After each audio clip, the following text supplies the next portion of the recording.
great grandmother is actually Bajan. You see, a great grandfather is Vincentian. You see, so really and truly the Caribbean, we're supposed to function and realize within ourselves that we are one, you know, we just say one family, all right, one people, one Caribbean. This evening, also Akira, can you give a mic, please? Yes, so this evening I also have Akira with me, professional in the business, in stage management, entertainment, and I think overall she is one of the super women of the Caribbean, just as my manager sitting in the back there for the last 15 years. Also a mother in the business, extreme professional, just get awarded in Washington DC recently. A great contribution all these years, you know, and all the trouble she had to take from me as an artist. Alright, so this evening we're going to get into it. I'm first going to tell you who I am. So my given name by my mother, which we call a government name, which my name will belong to the government, but is Hollis Map. My name is Hollis Map. My artist name is Mr Killa. I was born and bred in a small town called Wharf. Small, but huge in expression. Wharf known for troublesome people, right? And sometimes we call them troublesome, but really and truly, it's just that spirit that we carry.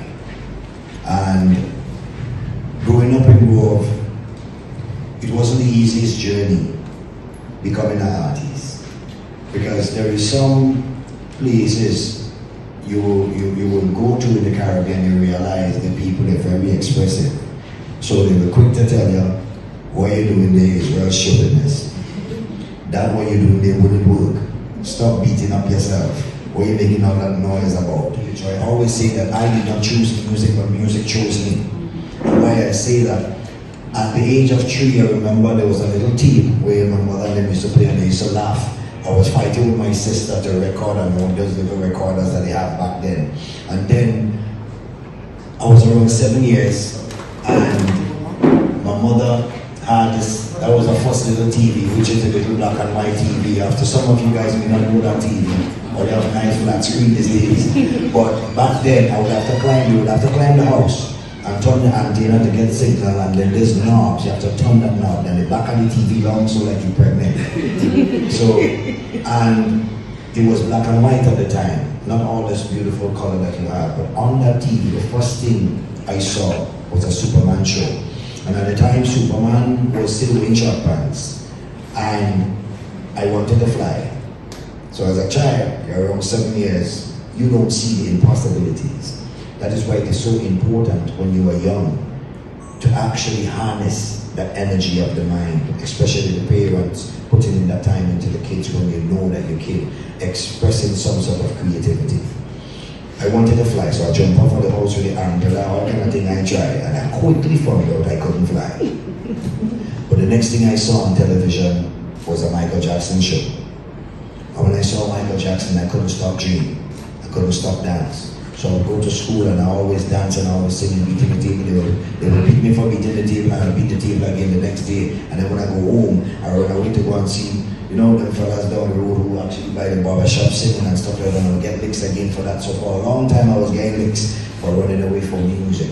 But then continuing that journey, by the age of 10, I got the opportunity to start performing a little stuff in the school and down the street when they have Christmas event, and then people start recognizing there is something about him. That confidence.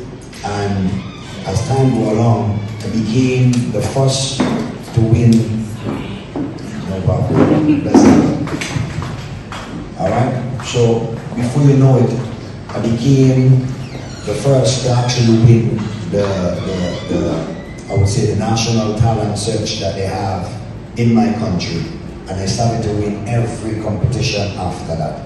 And then I went to the United States, thought it was a better force, and it was not. Then I realized how beautiful and sweet the Caribbean was at that time, because I had a really tough moment at that time. I actually ended up on the streets for a while. Very tough. Felt I wanted to give up at the moment, but I held on strong. And I always say, with everything you do, there is somebody always in charge. I don't know if everybody inside I believe in God. If you don't believe in God, put your hands in the air. Let me see, put your hands in the air like this. All right.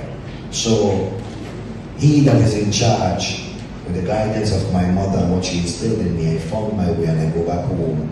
And all my dreams that I thought that I could not achieve, I started to achieve them one by one, and I became cultural ambassador to my island.